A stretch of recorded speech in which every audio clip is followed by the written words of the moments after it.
Hello, comrade. This is Brother Soldier. Jamala is my name, and we want to come to you with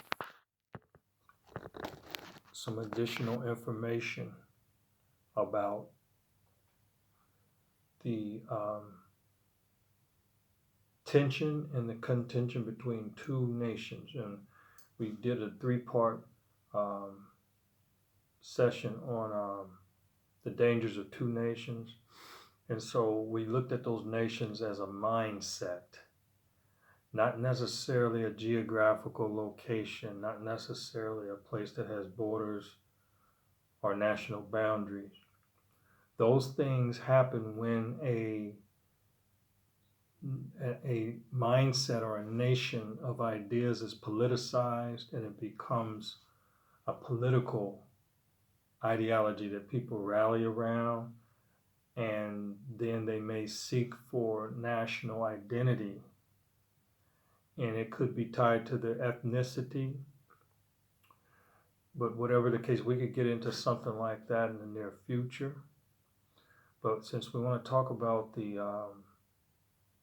tension and the contention that between two rival nations, when we're speaking of people who are trying to embrace their African heritage and trying to reclaim what was taken from them once, what was stolen from them, and then you have those other those other individuals of African descent that want to hold on to the value system that has been imposed on our people to such a degree that they become hostile rivals against those who are trying to embrace. So what you have is two nations going after each other, going at each other. Now the ones that seek to claim and reclaim, they're in, especially if they're in a diaspora and in another land, there's a tendency for the system to uh, view them as hostile, those that seek to separate from the oppression and pressures of the status quo, if the status quo does not acknowledge them or recognize them and treat them justly as they do the majority race of that country. So I decided to talk about this just a little bit, just to recap on some things that we taught in the past.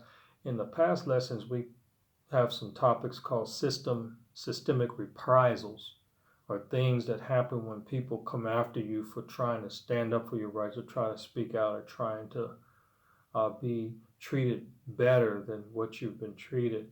So the system has a tendency to uh, come at you, even though there are statutes in place and laws in place that says that you cannot retaliate against individuals who are fighting against discrimination or racism.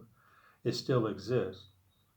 So that in that type of environment where people are thriving to get justice and thriving to get um, treated fairly and equally and justly, when you claim an identity of your heritage and your try to embrace your Africanness, you can become a threat to a certain degree, and depending on how you project that desire. If you are out spewing rhetoric that they see as hate, or saying something against other races, or mocking their physical characteristics, then that could be looked at as hate speech.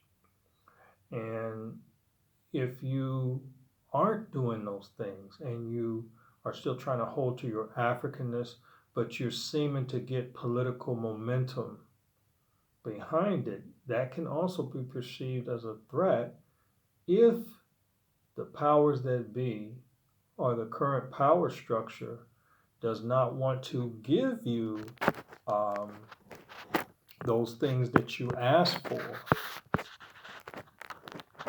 but rather neutralize you or come at you as a hostile group so that they can justify not wanting to acknowledge you. So that's something we can get into in the near future because I have notes about that.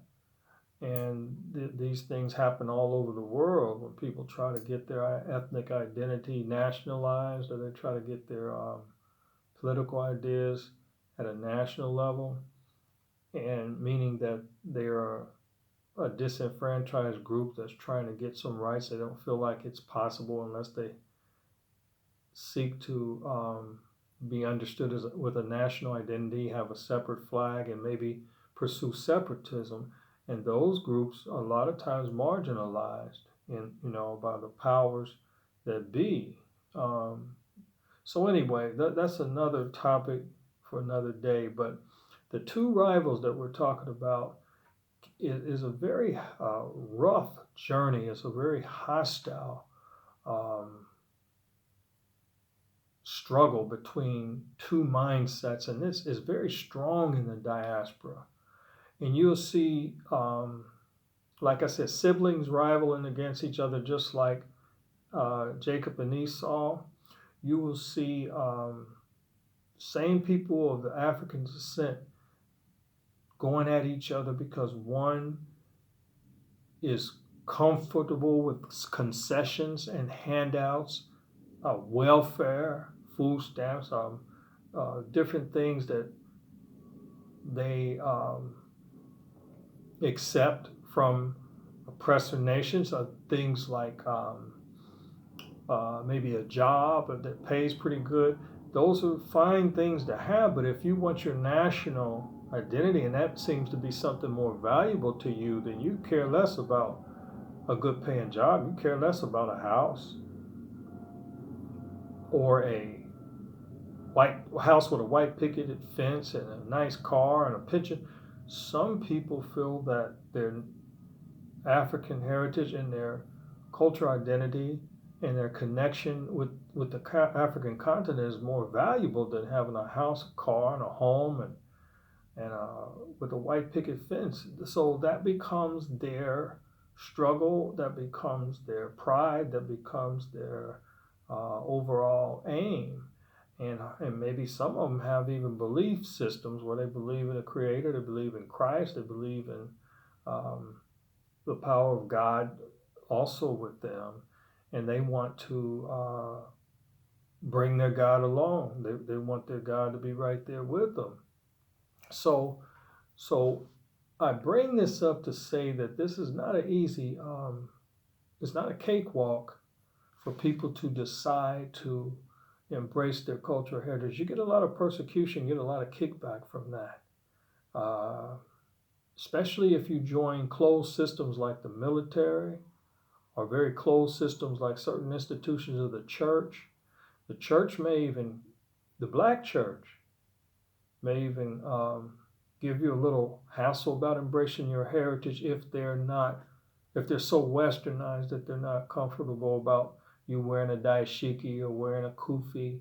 But some of the churches have made that transition. They made a cultural transition where they allowed those things to happen. I think Reverend Jeremiah Wright had a nice church out in Chicago that was kind of embracing their African heritage, and it was called an Afrocentric type ministry, but it's received a lot of criticism from some of the mainstream Protestant faiths as Pentecost and apostolic, and because they figure that God does not look at things based on color. Sometimes they think that spiritual things should be spiritual things and not mixed in with carnal.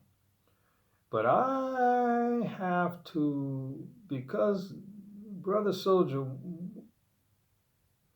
saw so many things happen in my sojourn in the North America, and the things that I experienced through the system and the way that it's run, and wanting to embrace my Africanness and my heritage. There's some people out there that say that's good to see, and some people will say you're militant, and some people will just demonize you. And Some of your siblings, some of your family members may even distance themselves from you because they don't want reprisals from that system. So they have learned to be fearful. Some of those people have learned to embrace that and that system and those values to the degree that they don't want to have much to do with their Africanness. They might have little to do with it, but they don't want much to do with it. And there are those that go all out that want to have much to do with it, even up into including relocating to the continent of Africa. So I would say that for all the message for all Africans, all those of African descent, if your brother chooses to embrace his Africanness, don't ostracize him. If a brother chooses to stay with the Western ideology, you don't need to ostracize him only unless he comes after you or he makes your sojourn more difficult. If he comes after you and tries to sell you out or something like that, then you have to see him as a Judas and see him as a traitor. But if he minds his own business, that's probably about the best way we can get along with each other. So this sibling rivalry, at some point, we need, there can't be a Jacob Esau relationship. There has to be, these were twins. There has to be two brothers, two different ideas. They still have to be in support of each other, but not against each other. If you can't do that, then you're going to be arch enemies. You're going to be rivals. And if you're going to be rivals, you're going to take a stand for what you believe, and the other person is going to take a stand for what they believe. And I believe that the Creator, God, according to how it said, love thy neighbor as thyself, in order to love thy neighbor, you have to start off with love of self. And love of self begins with love and embracing who you are and what God has created us to be. And if that's what He created us to be, then we must love that going forward, beginning with ourselves, going forward, reaching out to other people. So I just brought this on here just to say that you'll get attacks as an African-centered person. You'll get attacks in the education system. You'll get attacks in the military. You'll get attacked in the society, greater society. You will get some attacks in the church. But like I said, some people are making that transition where it's becoming more accepted. Some of the Western powers are starting to accept the African people embracing their Africanness. But I think when it gets to the area of nationalizing or politicizing these things, I think that's when there is more tension to repress suppress those kind of situations. So I may get into something like this in the near future. I may get into talking about nationalism, ethnicity, and separatism. I may talk about that and some of the movements that have occurred in the history of the United States. So the on a real basic level, especially in a job setting, whenever you take up your Africanness and you want to seek justice, you might start filing discrimination lawsuits or just filing discrimination grievances, and those things will be taken up to a higher level, and then you're going to find yourself having to go to court.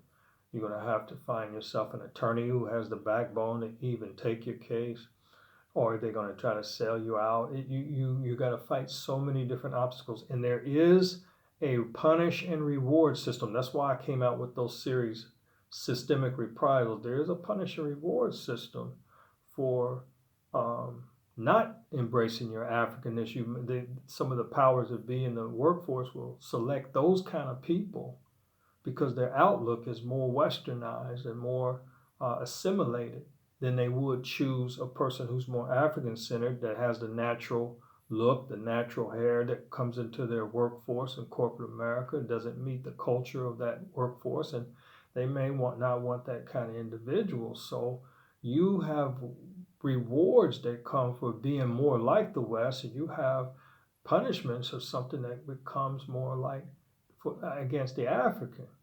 So in this sense, I'm going to close here.